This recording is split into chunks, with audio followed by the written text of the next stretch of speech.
Nous lisons à partir du verset 1er. Ça va, tout le monde est là? Tout le monde m'entend? Gloire à Dieu. Jean chapitre 6 à partir du verset 1er.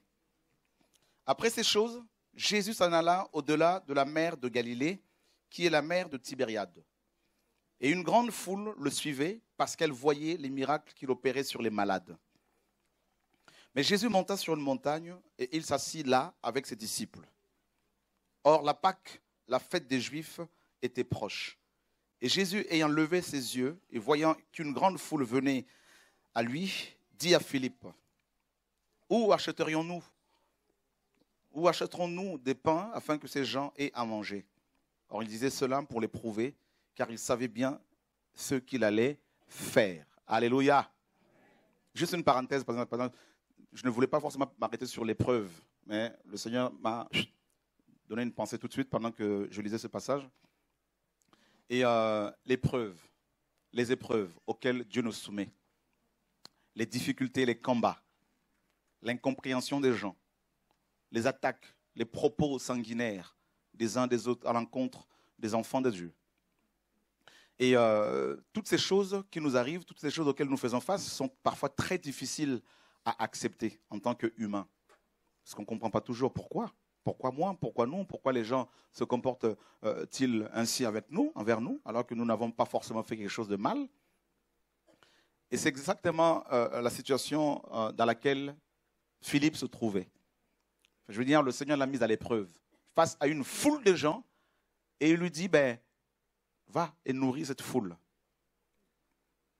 Donc, le Seigneur l'expose, le met face à l'épreuve, face à cette difficulté, celle de nourrir une foule de gens, plus de 4000 personnes, même plus de 10 000 personnes parce qu'on n'a pas compté les enfants ni les femmes. Et là, Philippe dit, mais où est-ce qu'on va acheter du pain pour tout ce monde? Et la parole nous dit que Jésus savait ce qu'il allait faire. Donc, ça veut dire que quand on est face aux épreuves, dans la souffrance, on s'inquiète parfois, on se dit, mais comment cela va se terminer? Et la Bible dit que Dieu sait toujours comment ça va se terminer. Mais il ne le dit pas toujours. Hein. Parfois, on a l'impression qu'il n'est plus là. Qui a déjà vécu ça? On se dit, mais attends, qu'est-ce qui m'arrive? Et là, tu as une voix qui vient à ton esprit qui te dit, c'est comme si tu l'entends dans ton cœur, hein, c'est comme si la voix est à l'intérieur de toi. Tu vois, Dieu, il ne t'aime pas. Dieu, il n'existait pas. T'es sale. Regarde, t'es pas dans la vérité. Là, on est éprouvé. Notre résistance est éprouvée. Philippe, oui maître, va nourrir ce monde, toute cette foule. Oui mais Seigneur, nous sommes dans un désert. Dieu fait bien les choses. Seigneur, il amène ces gens dans un désert. Et il le garde avec lui. N'est-ce pas, Marine? Je traverse un désert. C'est quand tu vois quelqu'un faire... Ça veut dire que le Seigneur est en train de lui parler. Elle se retient, mais c'est plus fort qu'elle. Hein? Alléluia. Vous savez, un jour, le prophète Jérémie, il était tellement éprouvé. On l'a mis dans une citerne pleine de boue. Il avait de la boue jusqu'au cou. Et tout le monde était contre lui. Tout le monde, il le dit, il dit lui-même, tout le monde disait, tuons-le avec la langue, tuons-le. Et Jérémie dit à Dieu, Dieu, si je conteste avec toi, tu seras trouvé, on te trouvera juste. Mais néanmoins, je voudrais te poser des questions sur tes jugements. Pourquoi les gens qui sont pécheurs se portent-ils bien? Et nous qui nous sanctifions, nous sommes persécutés. Je suis convaincu que tout le monde ici a tellement de questions à poser à Dieu. Dieu, oui, pourquoi m'as-tu créé? Si tu dis tel que tu es là, que moi tout va bien, je n'ai pas de problème, tu es menteur. Je te le dis. Tu as toujours une angoisse quelque part. Même si tu as le sourire jusqu'ici, en sortant d'ici, ça va revenir encore. Ah, vraiment là? Là, tu vas avoir la pêche pendant quelques heures, après, ça revient. On se connaît. C'est comme ça que nous sommes, nous les humains. Nous avons beaucoup de problèmes. Et ça, c'est le Seigneur. Il nous met à l'épreuve. Et c'est dur. Et il y en a qui commencent à dire, quand ils sont éprouvés comme ça, eh bien, si Dieu existe, pourquoi il permet ça? Pourquoi? Alors un jour, j'ai évangélisé quelqu'un dans la rue. Et cette personne me dit, oui, mais si Dieu existait, pourquoi il a permis à ce que cet enfant, une petite fille de 12 ans, devant moi, se fasse écraser par un véhicule? Et effectivement, j'avais plus de questions. Et j'entends le Seigneur qui me dit, pose-lui la question, qui a construit ce véhicule? Je pose la question, c'est de quelle marque? Il me dit, c'est Renault. Je lui dis, bah alors, qui est le constructeur de cette marque? Il me dit, c'est M. Renault. Il faut aller le voir. Lui. C'est pas Dieu. Ah bah oui, vous avez raison, messieurs. Vous voyez, c'est pas facile. Face à l'épreuve, on peut blasphémer contre Dieu. On peut rejeter Dieu.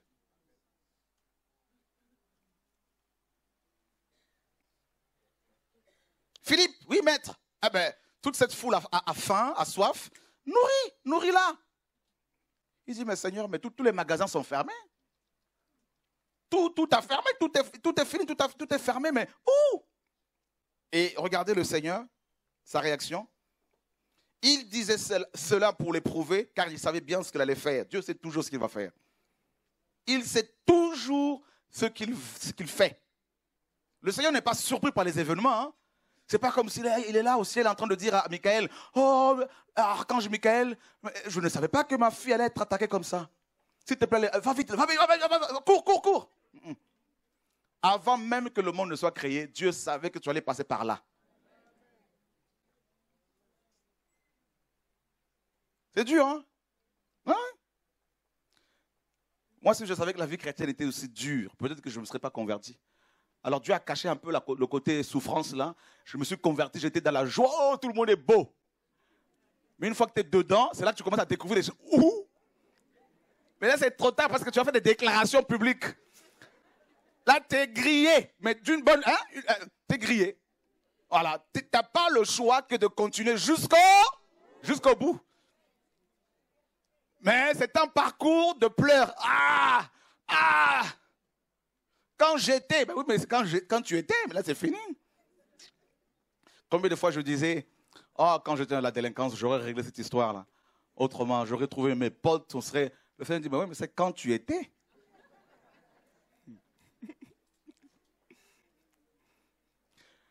Le Seigneur prend des gens que nous étions, des hommes et des femmes que nous étions hier dans le passé, avec des dents, avec des crocs, avec des griffes, tout ça là. Et il nous prend et il nous brise. Il enlève les crocs, il enlève tout. Et puis quand on nous insulte, tu es là, on dit, mais ce monsieur c'était un lion hier. Oui, mais il est devenu un agneau. Mais cette femme avant, elle dit, mais maintenant c'est fini, elle n'a plus les crocs, c'est fini. On l'insulte et puis le Seigneur soit béni. Qui est comme ça un peu là? Qui est devenu comme ça? Ah bah oui. Un jour dans mes pleurs, dans mes souffrances, je pleure beaucoup parce que vous savez, les attaques là, c'est pas facile. Les gens disent, frère, comment tu fais pour tenir ferme? Je pleure souvent. Dieu me fait grâce, mais je pleure souvent. Parce que quand on est ici, parfois, il faut la sagesse. Mais devant mon père, là, il fallait... Après, je dis, bon, je ne veux plus continuer, mais tu n'as pas le choix parce que tu te dis, il y a une foule de gens derrière, tu n'as pas le choix parce que sinon, c'est l'enfer. Je vous dis. On arrive sur le chemin comme ça, quand tu arrives devant les frères, tout va bien, frère, par la foi. Je crois que le Seigneur est vivant. Oui, je le crois tout le temps, mais... Alléluia! Alors un jour, Satan est venu me voir pendant que je pleurais comme ça. À cause de mes problèmes, je disais, Dieu m'a lâché, là, j'en peux plus. Tout le monde m'insulte, j'en peux plus. Je ne suis pas gourou, tout le monde dit, c'est un gourou. Je disais, alors là, vraiment, j'en veux plus. Et puis, Satan, il vient me voir pendant que je dormais, il me dit, tu vois, je t'avais proposé toutes ces belles femmes, tu as refusé. Il me les a montrées, hein. Il dit, celle-là, elle est venue le jour où tu étais pasteur, tu as refusé. Celle-là, elle est venue te voir. Celle-là, j'ai dit, je regardais, j'ai dit, je me suis réveillé, le Seigneur, au nom de Jésus-Christ de Nazareth. Jamais. Frère, ne vous inquiétez pas pour moi, j'ai un cadenas spirituel. Dis à ton voisin, ça ne marchera pas. Alléluia! Dis à ton voisin, jamais! n'arrivera jamais. Voilà. C'est bon, tu es rassuré? Au nom de Jésus.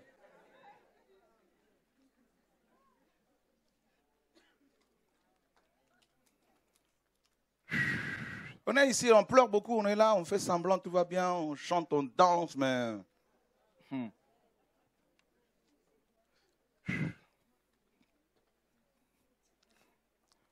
Parfois, tu te poses la question, mais est-ce que je ne me suis pas trompé là? Je suis avec Jésus et il m'amène dans un désert.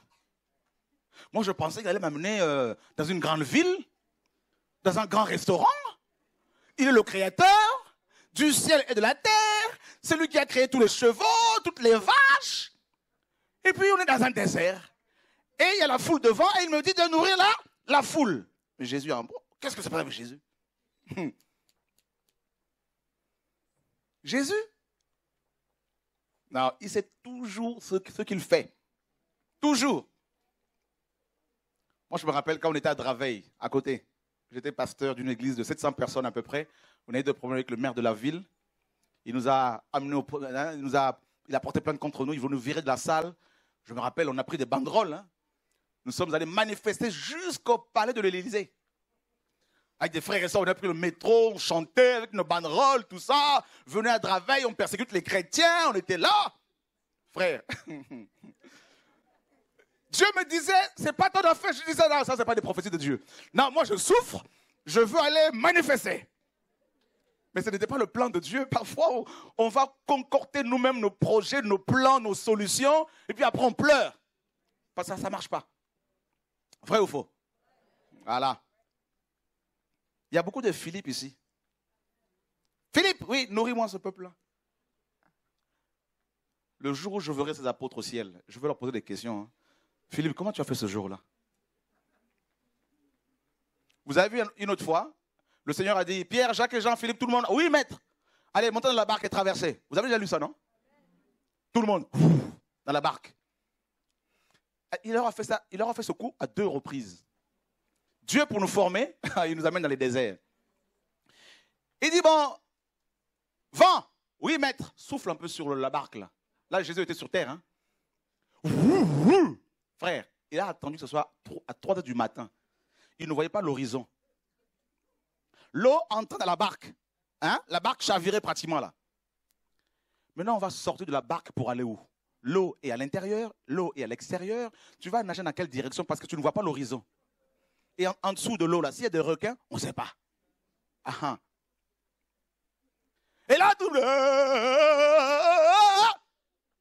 angoisse à l'intérieur, angoisse à l'extérieur, parce qu'ils ont vu quoi? Ils ont vu qui? Un fantôme. Boum, boum, boum. Vous savez, quand on est dans la souffrance, là, quand bien même Dieu nous visite, là, on interprète mal sa visitation. Alors que c'est Dieu qui nous visite, nous on dit c'est le diable qui nous a visités. Alléluia. Dis à ton voisin le discernement. Ah, il faut l'avoir. Je vous dis, ça nous arrive à nous tous. Hein? Dans la souffrance, là, quand on souffre, quand Dieu nous expose à la souffrance, Jésus vient pour nous sortir de là. Fantôme, fantôme, fantôme. Oh, oui, Seigneur, mais moi, Chora, mais je ne suis pas sorcier. Mais Seigneur, mais la sœur, elle n'est pas sorcière. Ben oui. Et là, Pierre dit, Seigneur, si c'est toi, ordonne que j'aille vers toi. Le Seigneur vient. On connaît, non? Premier pas. Oh, ben c'est du béton. L'eau, c'est du béton, là. Deuxième pas. Oh, c'est du béton. Je ne sais pas ce qu'il a vu en dessous. Et là, il y a plus de foi. Il s'enfonce. Et le Seigneur, il crie, Seigneur, sauve-moi. C'est le seul Dieu qui sauve quand on l'invoque. Jésus. Et là, il tend sa main. On n'a pas dit que Jésus a fait de la musculation, hein. Mais il a attrapé un gaillard comme Pierre. Avec sa main, il sort le pied. Oh, frère, Dieu. Nourris-moi ce monde. Cette foule. Et la parole nous dit, Philippe lui répondit, les pains qu'on aurait pour 200 deniers ne suffiraient pas pour que chacun en reçoive un peu. C'est-à-dire un tout petit peu pour 200 deniers. C'est déjà pas mal, hein? Mais ça ne va pas suffire. Parce qu'on a compté que les hommes, sans les femmes, sachant qu'à l'époque, les hommes étaient polygames. Ah bah oui. Donc imaginez 4000 hommes, sans compter les femmes et les hommes. Eh ben, si vous mettez 2000 hommes, 2000 hommes polygames, ça fait beaucoup. Les enfants, il y en avait beaucoup à l'époque. Hein. Jacob en a eu 12. Imaginez le nombre de gens que le Seigneur a dû nourrir ce jour-là. Là encore, Philippe. Philippe dit, mais Seigneur, ce que j'ai là, ce qu'on a comme sous, même si on prend tout pour acheter du pain et du poisson, personne ne pourra manger à sa satiété. Personne ne pourra manger à sa faim. Personne. Voilà notre raisonnement, les questions que nous nous posons à chaque fois. On vient au Seigneur, on crie au Seigneur, on lui donne sa vie. Et quand on est face au problème, là, on commence à chercher des solutions humaines. Ah oui. On commence à repartir en arrière vers les anciennes relations pour avoir de l'aide. Dieu n'aime pas ça. Et regardez la configuration de cette histoire-là, de cette scène. Eh bien, c'est la même actuellement, hein, c'est la même que nous avons dans le monde. Il y a une foule de gens, une foule qui a soif, une foule qui a faim. Dans le monde, les gens ont soif, les gens ont faim. Ils ont tellement faim que beaucoup vont voir des marabouts. Ils ont tellement faim que beaucoup croient, alors qu'ils sont soi-disant athées, mais ils croient qu'ils sont quand même scorpions pour certains, d'autres poissons, parce que c'est l'astrologie. Hein? Voilà, mais moi je leur dis, si vous êtes poisson, ben, retournez dans l'eau, hein, vous êtes poisson. Voilà. Votre place est là, dans la Seine. D'autres encore, ils croient qu'ils sont cancer. Ils ont tellement soif que même beaucoup de nos dirigeants vont voir des marabouts dans le secret. Comme le président Mitterrand qui allait voir Madame Soleil. Hein? Bac plus 15, oui, mais la nuit, on va à Château-Rouge pour aller voir les marabouts tout ça, l'Africain. Tac, tac, tac. Dans des taudis, on arrive comme ça, on frappe. Et le voyant pose la question, mais c'est qui? Mais si tu es un voyant, tu aurais dû voir qui je suis. Alléluia! Dis à ton voisin, il ne voit rien. Voilà.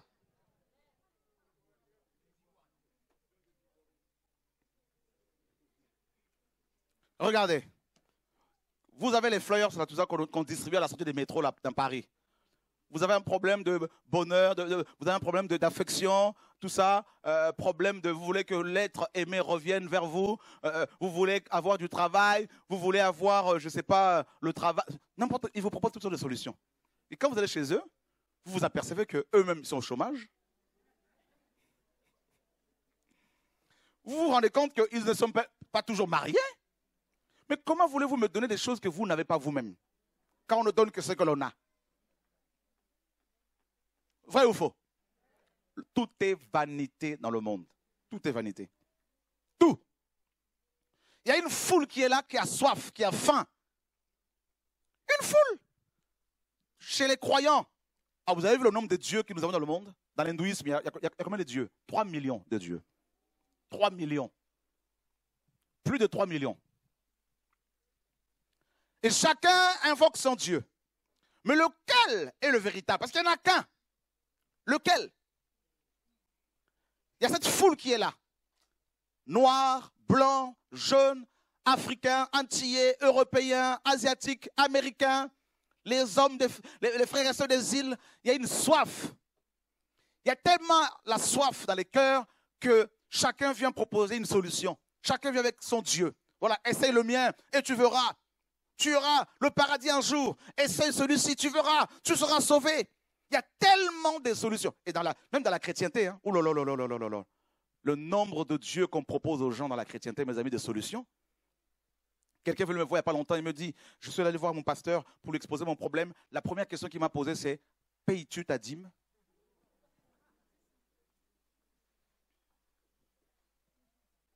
C'est grave. Il ne lui a pas posé la question s'il craignait Dieu. Payes-tu ta dîme? Toujours l'argent. Vous voyez le Dieu argent. Regardez le monde. Les gens ont tellement soif de Dieu qu'ils ne savent pas qu'ils ont soif de Dieu. Ils vont vouloir combler cette soif par quoi? Cette faim par quoi? Par la drogue. Ben oui. Je vais vous dire une chose, vous qui ne croyez pas en Dieu. Je vais vous dire une chose, vous les religieux. La Bible dit que Dieu nous a créés tous pour l'adorer. Tous. D'accord? Il nous a tous créés pour le servir. Oui, si tu ne crois pas que Dieu t'a créé, mon ami, eh bien, je voudrais quand même, j'aimerais te le rappeler, te le dire aujourd'hui, avec force. Tu as un créateur. Cette soif de Dieu est telle que eh bien, les hommes cherchent à la combler par le sexe, certains. Sexe, d'autres tombent malades, sida, toutes sortes de maladies sexuellement transmissibles. D'autres ne sont pas malades, mais ils sont malades moralement, psychologiquement, parce qu'ils sont en permanence déçus par les hommes.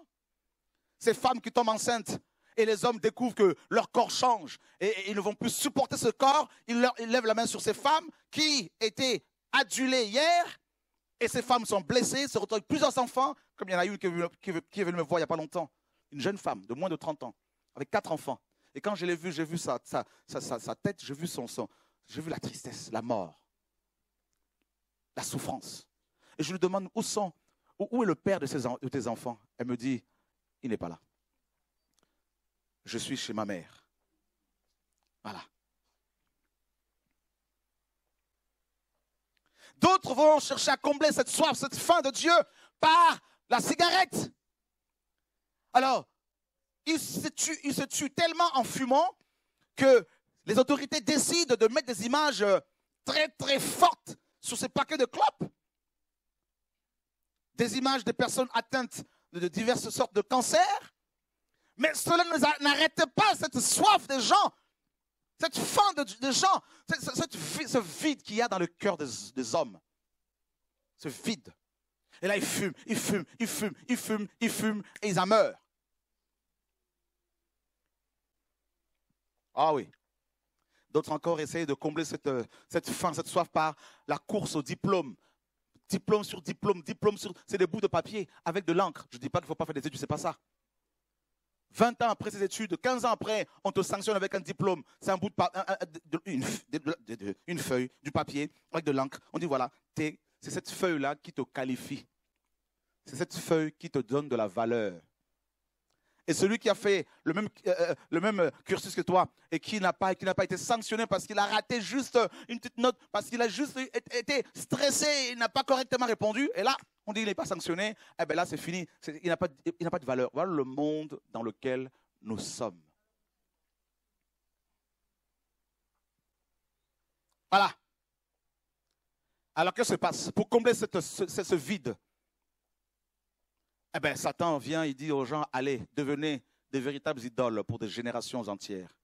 Allez amuser tout ce monde-là. Mais ils ne sont pas comblés, ces gens. Et si un jour ils ne sont plus d'accord avec leurs idoles, ils les tuent. D'autres encore sont dans les églises. Ils s'accrochent aux images. Hier, je regardais encore une vidéo vite fait pour voir ce qui se passe un peu de la chrétienté. Et je vois cette assemblée plein, ce bâtiment rempli de monde. Et je vois ces pasteurs en costard et cravate en train de se promener sur l'estrade avec la photo de ce soi-disant Jésus. Qui a pris Jésus en photo? Le Seigneur me disait, tu vois mon fils, regarde, l'idolâtrie.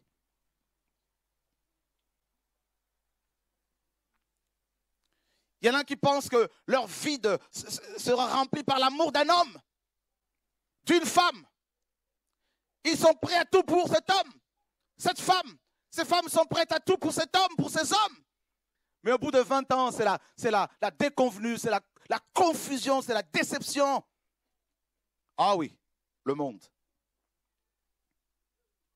D'autres, c'est l'alcool. L'alcool. Ils se noient dans l'alcool. Ils essaient de se réfugier dans l'alcool pour oublier la souffrance. Frères et sœurs, c'était pareil que ces hommes qui suivaient le Seigneur, cette foule qui avait faim.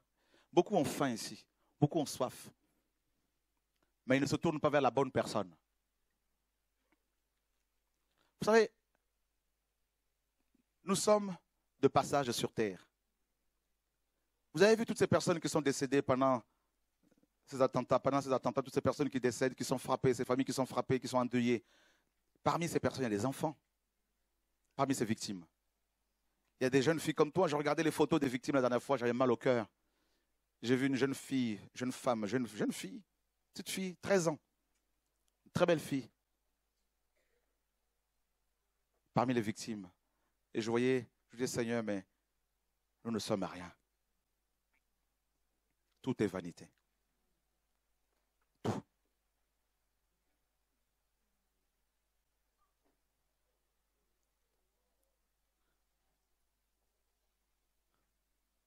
Allez dans les hôpitaux, allez voir les malades. Vous allez pleurer. Vous allez voir des enfants de 3 ans qui sont touchés par des cancers, toutes sortes de cancers. Ces enfants qui n'ont rien fait, qui sont atteints. Vous avez des enfants? Nous avons des enfants. Vous savez, quand un enfant tombe malade, vous savez ce que ça fait dans le cœur des parents, dans la chair même des parents? Voilà le monde. Trouble ici, en Afrique, ici en Europe, aujourd'hui. Partout, des guerres, la famine, changement climatique. Vous croyez encore à ce monde? Vous voulez faire encore confiance aux hommes de ce monde? Honnêtement? Les églises qui sont censées proclamer la parole. La dernière fois, on parlait avec mon épouse jusqu'à 2 heures du matin au moins par rapport à la situation actuelle de la France. Et la conclusion était simple. C'est que beaucoup d'églises, commençant par l'église catholique et romaine et les églises évangéliques, protestantes, ces églises-là ont échoué. Voilà. Échoué. Pourquoi? Parce qu'un autre évangile a été prêché et les gens qui ont soif, en France, les Français notamment, beaucoup de jeunes se tournent vers autre chose parce qu'ils ont dit, mais si c'est ça Dieu, la religion, eh bien, ce n'est pas intéressant. Comment voulez-vous que les gens cherchent le Seigneur? Comment voulez-vous que les gens ne se tournent pas vers l'extrémisme, vers d'autres religions? Si l'Église, qui est censée être, n'est-ce pas, la lumière du monde, le sel de la terre, prêche sur l'argent, prêche sur, n'est-ce pas, le matériel, prêche sur les bâtiments, prêche sur la danse, sur les choses de ce monde, comment voulez-vous que les gens soient véritablement touchés, guéris, restaurés?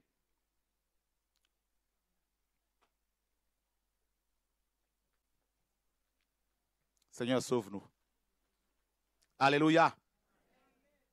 Mes amis, ce qui se passe là, mes amis, là, dans le monde, là, ce qui se passe, mais vous ne voyez pas que ces foules ont faim, ces foules ont soif. Jésus a dit quoi dans la Bible? Qu'il viendra un temps où la parole de Dieu deviendra rare, où il y aura la famine de la parole. Eh bien, c'est notre génération aujourd'hui. L'évangile véritable est devenu rare. Ceux qui prêchent la vérité, la sanctification, sont traités de faux prophètes. Ceux qui sont dans l'adultère, parmi les pasteurs qui se remarient, qui couchent avec des jeunes filles, qui prennent l'argent des gens, qui sont en association de voleurs avec d'autres pasteurs, ce sont eux les vrais aujourd'hui. Nous sommes dans une génération de confusion. Vous voulez que je parle encore de la part du Seigneur? Alléluia! Et moi, je dis à mes bien-aimés français et françaises que j'aime, parce que nous sommes français de cœur aussi, parce qu'on aime cette nation. Quand un peuple renie ses origines, quand un peuple ne reconnaît pas qu'il a un héritage, notamment judéo-chrétienne, c'est une fierté. La langue française a été modelée par la réforme protestante, par les réformateurs, Calvin, tout ça. Nous avons en France des villes qui portent de noms de chrétiens. Quand une nation rejette ses valeurs, notamment judéo-chrétiennes, eh ben, c'est une autre culture qui s'installe. Parce que la nature a horreur du vide. Vous savez, le monument le plus ancien de la langue française, lequel c'est? C'est un dictionnaire biblique. Je parlais une fois avec un membre de ma famille, de la famille de ma femme, un jeune. Je lui disais, mais la France a des valeurs, a un héritage judéo-chrétien. Il disait non. Je disais, mais les noms de villes, Saint-Michel, Sainte-Geneviève-de-Bois, vous voyez, même si c'est catholique, mais c'est des gens qui se référaient à la Bible. Pour certains. Mais c'est un héritage. Le monument français le plus visité, c'est lequel? Un des monuments. À part la Tour Eiffel. Hein? Notre-Dame, c'est pas ça?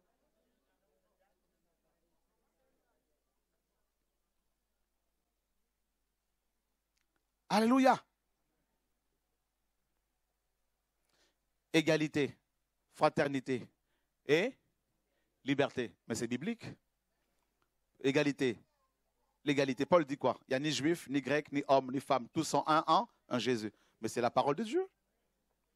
La liberté. C'est pour la liberté que Christ vous a affranchi. C'est biblique. Et quoi d'autre? Fraternité. L'amour fraternel. C'est biblique ou pas? Donc vous voyez bien que mes amis, mais c'est biblique. C'est un héritage judéo-chrétien. Oui.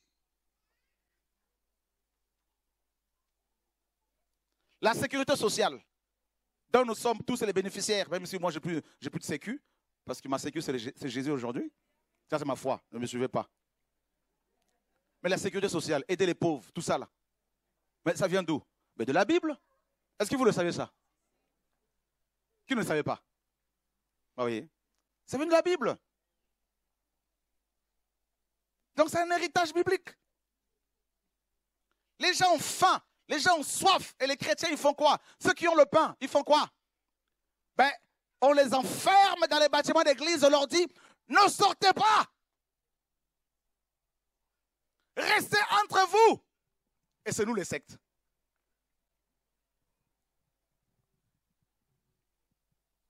Vous voulez que je parle encore ou vous êtes fatigué? Même si vous êtes fatigué, je parlerai quand même. Il y en a qui doivent dire, mais quand est-ce qu'il va prier pour les malades? Les malades sont guéris par la parole. Et ne dormez pas. Si un voisin dort, il faut le réveiller.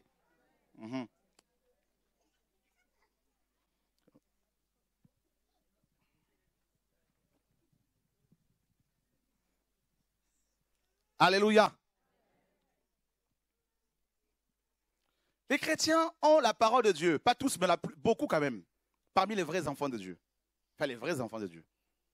Mais ils ont peur de prononcer le nom de Jésus-Christ. Il y en a, on leur dit dans leurs assemblées, vous, toi, tu es maçon, oui, tu vas construire notre baptistère, tout ça comme ça, n'est-ce pas, c'est ton ministère. Mais Christ n'est pas mort à la croix pour ça.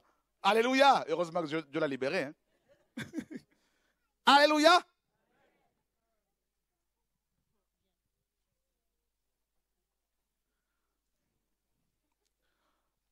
Vous avez la parole. Les Français ont faim. Au lieu de sortir dehors pour aller témoigner l'amour du Seigneur, vous vous êtes enfermés dans les bâtiments, dans vos maisons d'église, et vous vous battez pour savoir lequel a plus d'onction, plus de dons spirituels. C'est quoi mon ministère? Moi, je suis chantre. Je fais du gospel. Soutane, tout ça. On s'en fiche de ta soutane, mais tu veux la soutane? Va au Vatican. Vous voulez que je parle encore? Ah non, moi j'ai un ministère, je veux créer un centre de formation quelque part. Voilà les bâtisseurs des ministères, ils sont là pour, venez chez moi à la maison, tout ça. Mais les gens ont faim, il faut comprendre que c'est le temps, c'est fini ce temps de vouloir courir après le ministère. Les gens ont faim, les gens sont fatigués. Vous allez au Maghreb, les gens ont faim, ont soif. Et vous avez reçu la parole, vous faites quoi? On vous enferme dans les bâtiments, ne bougez pas. Mais comment ça passe? Tu ne veux pas que je bouge? Mais je dois parler.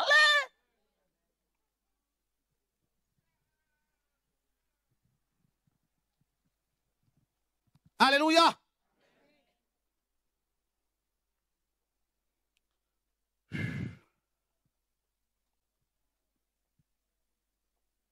Qui vous a dit que les Français ne veulent pas du Seigneur? Beaucoup cherchent le Seigneur. Beaucoup. Beaucoup. Qui vous a dit que nos frères du Maghreb, hein, nos frères arabes et sœurs ne veulent pas du Seigneur? Qui vous a dit ça? Le problème, c'est que on prêche un christianisme, beaucoup prêchent un christianisme morose, un christianisme étriqué, complètement édulcoré, mélangé, un évangile. Comment voulez-vous que les gens se convertissent quand vous êtes là en train de vous dire, nous avons un concert des gospel, soutane, 10 € à l'entrée. Comment voulez-vous que les gens se convertissent? Vous faites le commerce sur le nom de Jésus.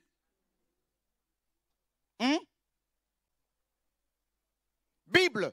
Vous allez dans les librairies chrétiennes. Pour moi, toutes les librairies chrétiennes doivent donner les ouvrages gratuitement. Elles doivent même fermer. Donnez-moi un verset, vous avez vu Paul ouvrir une librairie. Vous allez à la librairie de Paul. Paul, oui. C'est quoi l'épître de Paul aux Corinthiens là? C'est la première épître. Ça coûte combien la première épître? 50 €. David, oui. Ton chant là que tu as reçu, là, tu en as reçu plein. Hein, il y a au moins 150 psaumes. Hein, psaumes. Vous vous rappelez, non? Il y en a combien? 150, hein? Eh bien, imaginez mes amis là. David, oui. Eh bien, je voudrais bien voir le psaume 23. L'Éternel est mon berger. Ça coûte combien? Oh, mais là, en fait, le producteur qui m'a produit, bon, il a demandé trop cher. Tout ça, bon, la maison d'édition, tout ça, machin, me donne juste 23 €. Mais David, je n'ai pas l'argent. Comment je vais faire pour adorer Dieu avec tes chants? Ah ben là, c'est pas possible. Et quand Dieu me dit dénonce toutes ces choses-là, on dit non, allez partout. Sauf là-bas.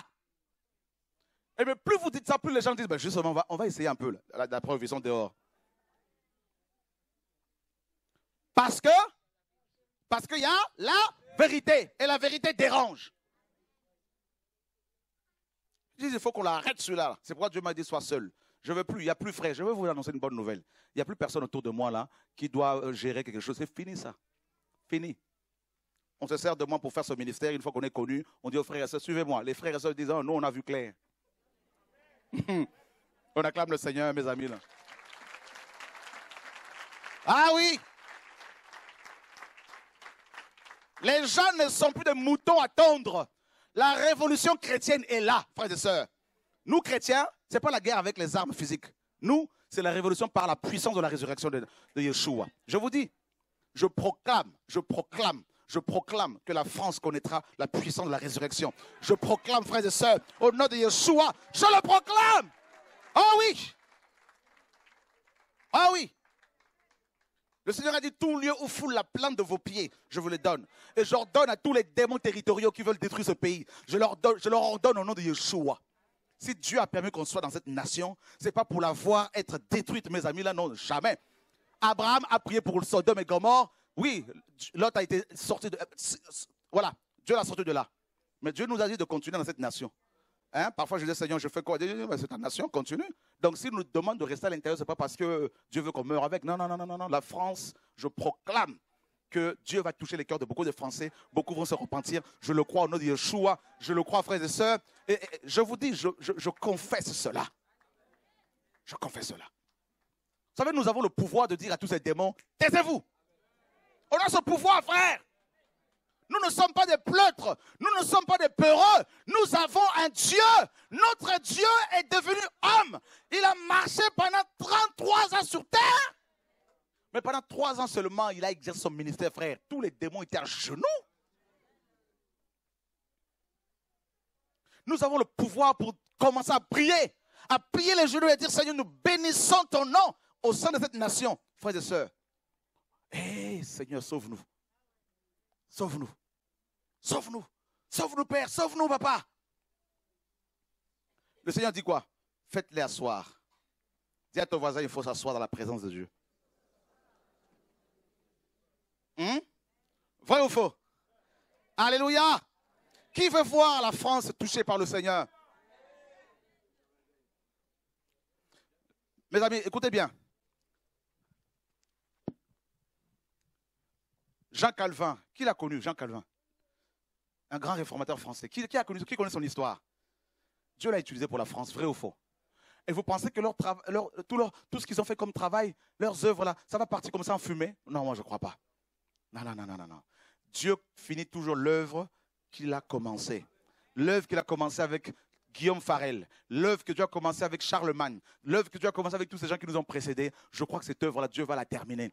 Et je crois que cette génération, mes amis, même si nous sommes combattus, je crois qu'il y a une nation, la véritable nation, celle du Seigneur, est en train de se lever. Elle est composée des Noirs, des Blancs, des Jaunes, des Arabes, des Métis, de tout, frères et sœurs, des Chinois, des Indiens. Et cette nation, l'Église véritable, frères et sœurs, le Seigneur a dit, je bâtirai mon Église et personne ne peut la détruire. Vous pouvez faire la guerre contre nous. On te fera la guerre, c'est écrit. Mais on ne pourra pas te vaincre. Je voudrais dire à quelqu'un ici, ne pleure plus parce que le Seigneur est victorieux. Ne pleure plus parce que toute arme forgée contre toi sera. Jesus Christ. Au nom de...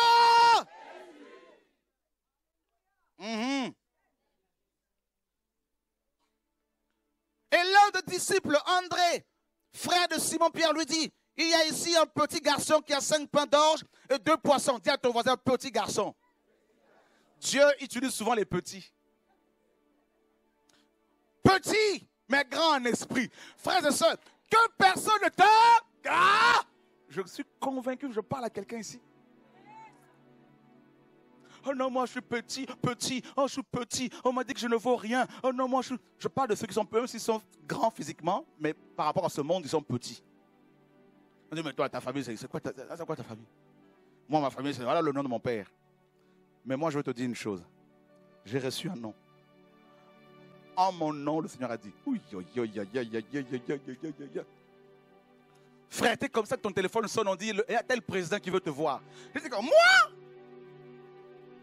Oui, il veut te voir. Mais pourquoi? Pour prière. Mais j'ai aucun diplôme. Mais celui qui est en toi. Jesus.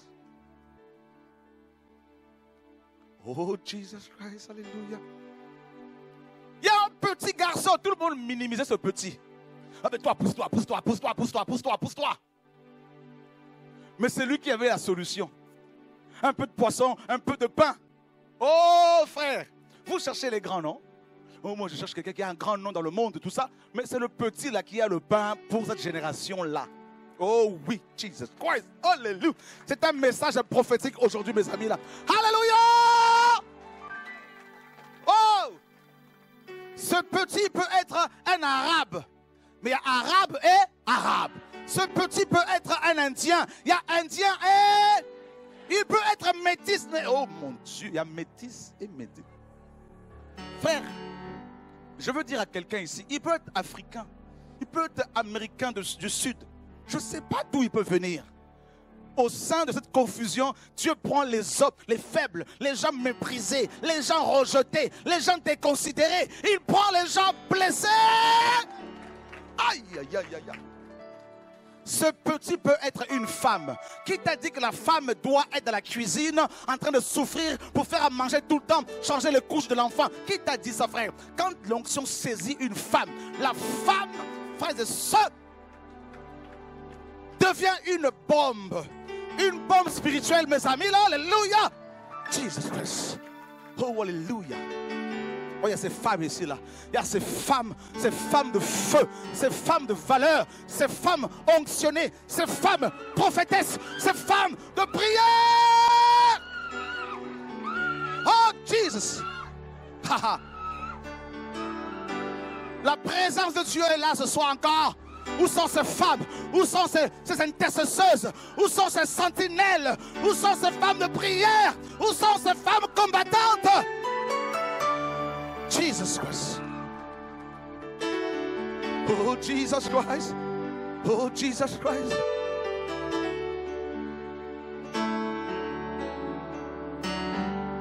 Les maris de Magdala modernes, ces femmes qui vont prêcher l'évangile de Dieu, on va les regarder comme ça. Elles ont le feu du Saint-Esprit. Jesus. Elles sont des îles.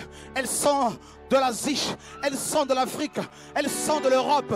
Elles sont des nations. C'est les maris de Magdala qui annoncent la résurrection de Jésus de Nazareth. Pendant que les hommes ont peur, pendant que les hommes s'enferment, les femmes étaient dehors. Les femmes cherchaient le Seigneur. Les femmes annonçaient la résurrection du Seigneur de Nazareth. Aïe, aïe, aïe, aïe, aïe, aïe, aïe, aïe, aïe, aïe, aïe. Jesus Christ. Jesus. Jesus. Jesus Christ. Qui a versé son parfum sur le Seigneur? Une femme. Oh mon Dieu, mon roi. Qui a annoncé sa résurrection? Des femmes. Jesus Christ. Les hommes étaient où? Enfermés. Peureux. Jesus Christ. Alléluia, alléluia. Alléluia. Satan est passé par la femme pour entrer dans le monde. Mais Dieu n'a pas dit son dernier mot. Dieu n'a pas dit son dernier mot. Dieu est passé par la femme pour entrer dans le monde. Une vierge, une femme sanctifiée. Comme toi ce soir, Dieu te dit tu es un vase d'honneur que je me suis préparé pour ma gloire. Jesus Christ. Voilà pourquoi tu pleures. Voilà pourquoi on te persécute. Dieu doit te nettoyer. Il doit te purifier. Il doit te sanctifier. Tu dois être rejeté de tout le monde pour que tu sois plus avec le Seigneur. Que tu sois plus avec Dieu. Afin d'être puissamment utilisé pour réveiller les morts. Pour réveiller les malades. Oh, alléluia. Les aveugles verront, les sourds entendront. Quand tu vas prêcher l'évangile, ma soeur. Ma soeur. Jesus. Quand il y a un réveil, ce sont des femmes qui se lèvent Qui a été ressuscité parce qu'elle faisait des bonnes actions? Cette femme Tabitha. Encore là, une femme. Une femme. Une femme. Une femme. Dieu aime la femme. Dieu a choisi la femme pour donner la vie. Dieu a choisi la femme pour porter la vie. Dieu a choisi la femme pour souffrir pour la vie. Dieu a choisi la femme. Jesus Christ. Jesus Christ. Oh Alléluia. Oh Alléluia. Oh Alléluia.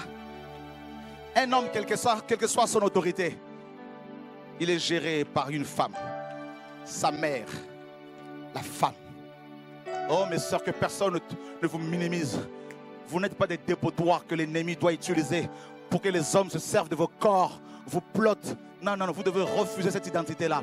Vous êtes des servantes de Yahweh, des servantes de l'Éternel des armées. Vous êtes des vases d'honneur, des vases que Dieu prépare au nom de Yeshua. Vous avez de la valeur, de la valeur, de la valeur, de la valeur. Oh oui. Oh oui. Oh oui. Oh oui. Oh oui. Jesus. Jesus. Jesus. Jesus. Jesus. Jesus. Jesus. Jesus. Jesus. Oh Jesus. Oh Jesus. Oh les femmes de valeur. Les femmes de feu. Les femmes de feu. Les femmes de feu. Les femmes de feu. Les femmes de prière. Les femmes de feu. Jesus Christ. Oh Jesus Christ. Oh Jesus. Quand une femme craint Dieu et qu'elle se met à soupir, à gémir, à intercéder, Dieu intervient. Dieu intervient. Dieu intervient. Dieu intervient. Dieu intervient. Dieu intervient. Et le réveil actuel, Dieu passera par des femmes, par des jeunes filles. Dieu passera par une génération de jeunes femmes, une génération de combattantes, de guerrières, de femmes d'intercession. Jesus. Ah oui. Oh oui, alléluia. Alléluia. Ça va. Jesus Christ. Alléluia. Oh, alléluia.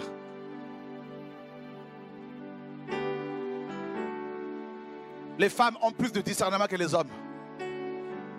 Elles ont plus de sensibilité que nous. Oui.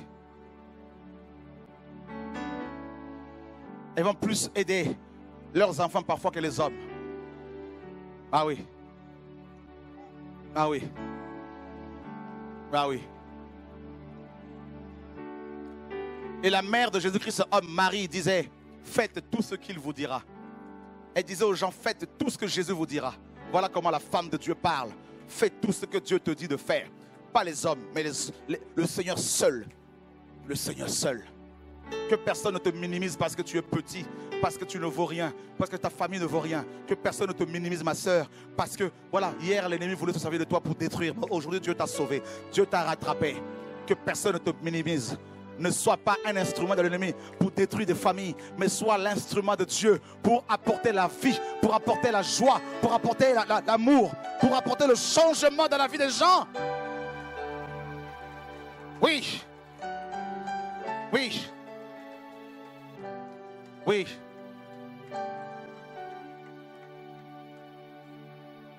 N'accepte pas qu'un homme couche avec toi avant le mariage. Ce serait déshonorer ta personne, déshonorer ton Dieu. Non. Non. Non, non, non, non, non, non. Non, non, non, non, non, non. Jesus. Voilà un enfant qui vient avec ses pains. Oh, quel enfant!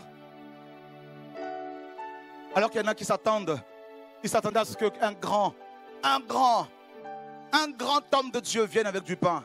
Et voilà un enfant, quel enseignement. Voilà un petit. Et le Seigneur prend son pain. Le peu que tu as là, ne minimise pas le peu de choses que Dieu t'a donné. N'envie pas les autres. Le peu que Dieu t'a donné, c'est assez. C'est suffisant pour aider les autres. Le peu que tu as reçu. Même si tu n'as pas ce que l'autre a, mais ne le convoite pas. Ne regarde pas aux autres.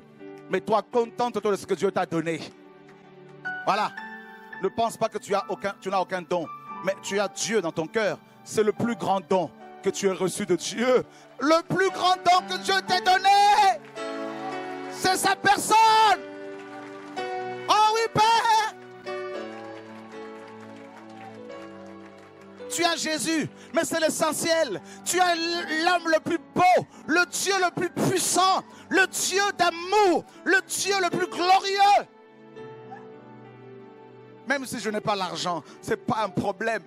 Même si tout le monde me rejette, ce n'est pas un problème. Tant que Dieu est avec moi, tant que Dieu sera avec moi, c'est ce qui m'importe. C'est mon Père, c'est mon Dieu, c'est mon toutou d'amour, c'est ma vie. Oui. Tu l'as, lui, c'est l'essentiel. Oh oui. Oh oui, jeune fille. Tu l'as. Tu l'as. Tu l'as. Tu l'as. Et le Seigneur dit, faites-les asseoir. Faites-les asseoir. Comme Marie qui était assise aux pieds du Seigneur. Assis-toi à ses pieds. Hier, tu courais à gauche, à droite. Tu cherchais quoi? La gloire? Les hommes te lèvent, ils te tuent. Ils t'acclament et ils te tuent, ils te lapident. Mais quand Dieu te lève, il ne va jamais te lâcher. Jamais. Depuis plusieurs années, je le sers et il ne m'a jamais déçu. Ne serait-ce qu'une seconde. Jamais. Jamais. Jamais. Vous savez pourquoi je ne repars pas dans le monde? Parce que je l'aime. Parce que je l'aime. C'est tout. Quand je compare l'amour qu'il a mis dans mon cœur pour lui, le ciel, et je me dis ça ne vaut pas la peine. Perdre le ciel pour un plaisir de 5 minutes, ça ne vaut pas le coup. Perdre sa présence pour un billet de banque, même si c'est 1 milliard, je ne veux pas. Non. Non. Non. Faites-les asseoir. Ils étaient assis par groupe. Et le Seigneur a pris le pain et le poisson. Il a rendu grâce. Et il a dit, distribuez-leur tout ça. Et ils ont mangé, ils ont mangé, ils ont mangé, ils ont mangé. Il y a près de 12 paniers qui étaient restés. Jésus. Jésus. Dans ce temps de confusion, et il te dit, ma fille, viens, viens, viens à moi. Il te dit, mon fils, tu as perdu du temps ici et là. Tu as cherché à gauche, à droite. Tu as couru après les hommes, dans les boîtes de nuit. Tu as été avec des grands de ce monde. Qu'est-ce que tu as reçu? Blessure, déception, souffrance, souffrance. Et le Seigneur est là. Je voudrais vous dire que le Seigneur revient. Il revient. Il revient. Il revient. Quittez les églises où on ne parle pas du retour du Seigneur. Quittez les églises où on vous parle de l'argent matin, midi, soir. Quittez les églises où les pasteurs vous disent vous êtes leur brebis. Quittez les églises où les pasteurs vous disent vous pouvez coucher ensemble sans le mariage. Vous me direz frère, c'est pour aller où? Moi je n'ai aucune église à vous recommander. Mais je vous présente Jésus. Faites-lui confiance. Vous avez un souci? Parlez-lui. Vous avez un doute? N'allez pas voir les hommes parce qu'ils peuvent vous désorienter. Pliez les genoux chez vous. Dites, Seigneur, tu existes. Tu es capable de te révéler à moi. Ah oui. Montre-moi. Parle-moi. Je t'assure, ma soeur, il va te répondre. Il va te répondre. Un homme peut te faire une promesse et ne pas l'accomplir, la réaliser. Pas forcément parce qu'il est mauvais, mais parce que la mort l'a emporté, plutôt que prévu. Mais Dieu est là.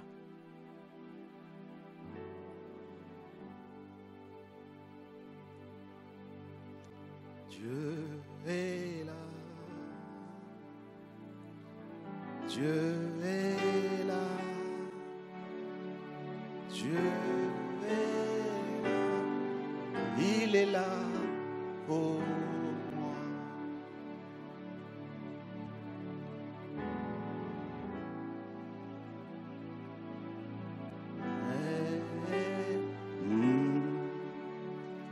Dieu est là, il est là.